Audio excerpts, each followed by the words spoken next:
Trenul accelerat București-Mangalia pleacă în 5 minute de la linia 5.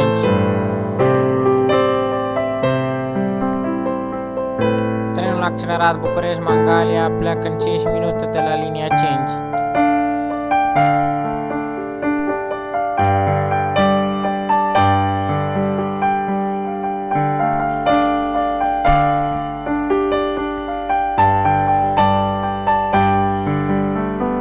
Se poate să fie zi, se poate să fie noapte, se poate să fie vară, la fel cum iarnă poate fi.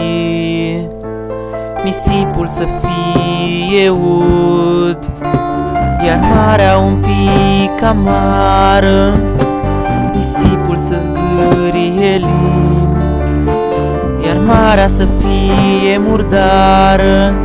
Vrei soare, soare îți dau, sau pielea ți-e rudă cu luna, pe stânci dacă vrei te sărut, sau în apă mi-e tot una. Să pot să te aleg dintr-o sută, în loc să ai inima mea, să încerc să mă ascund de iubire, dar să nu te mai pot uita.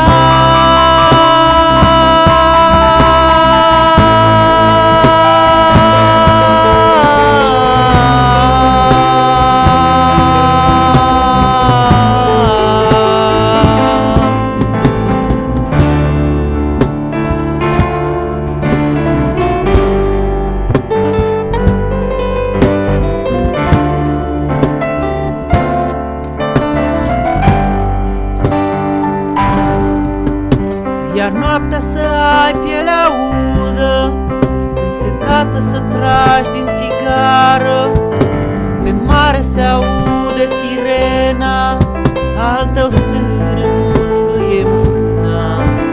Povestea merge mai departe, ca vântul din vama veche. Eu nu pot să mai continui, căci eu mi-am găsit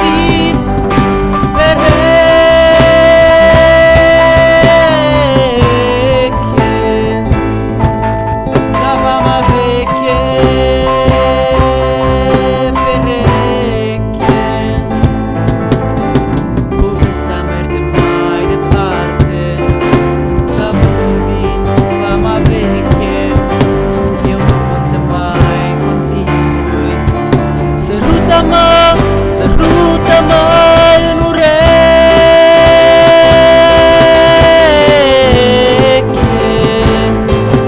la vama veche, în ureche. Am plecat la vama veche ca să îmi găsesc pereche, am ajuns la vama veche și sunt apucat de streche. Stau pe plajă în vama veche și am sărutul în ureche, doar pe plajă în vama veche noi toți vom avea